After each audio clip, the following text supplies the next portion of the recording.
My dear brothers and sisters in Jesus Christ, today we celebrate the feast of Saint Peter Julian Aymar, the Apostle of the Eucharist.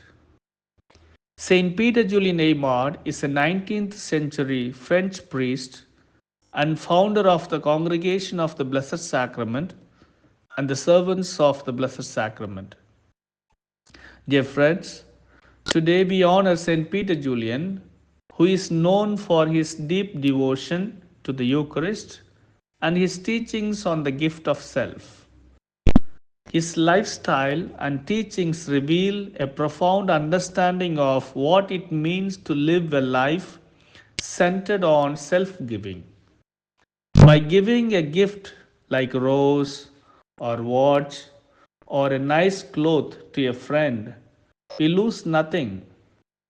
But when woman gets married to a man, she has to lose her own identity first of all to form a new family.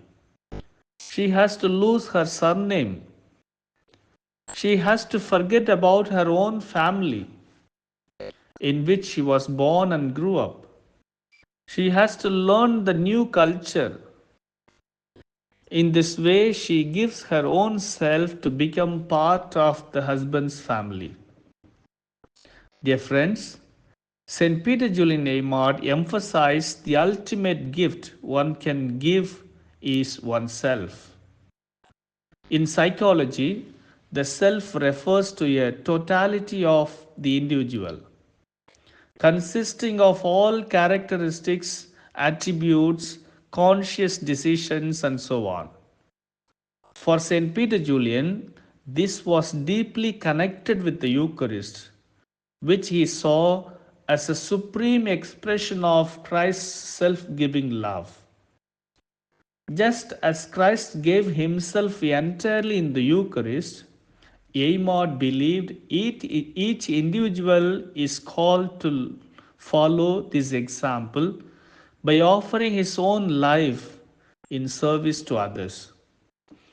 This self giving is not merely about acts of charity like giving money to the others or clothes to our neighbor or friends, but involves a complete surrender of one's desires and ambitions for the benefit of the others and in line with God's will.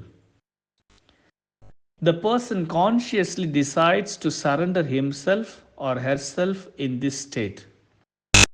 My dear friends, it's a journey. It's a long journey. In the life of Saint Peter Julian Aymar, it starts with the vocation to the priesthood.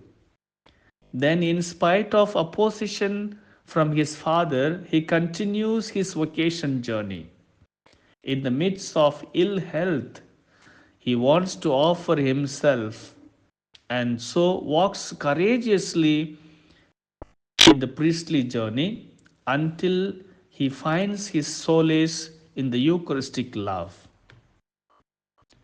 My dear brothers and sisters in Jesus Christ, in Aymar's view, the Eucharist represents the perfect model of self giving.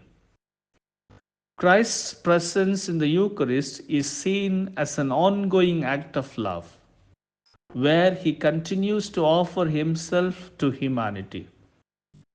Aymar's devotion to the Eucharist was not just about reverence, but about understanding it as a living example of how believers should live their own lives. The sacrificial nature of the Eucharist challenges individuals to embrace a similar spirit of sacrifice and service in their daily lives. The true self giving often demands personal sacrifice. It may be by giving our time or resources or comfort to others. Like Christ, who laid down his life for us, we are called to do the same. Secondly, this self giving should be motivate. Secondly, this self giving should be motivated by love through the exaggerative actions. because love manifests in the acts of service. As we celebrate the feast of St. Peter Julian, we are called to have the special devotion to the Eucharist where we find this self giving act of love. Amen.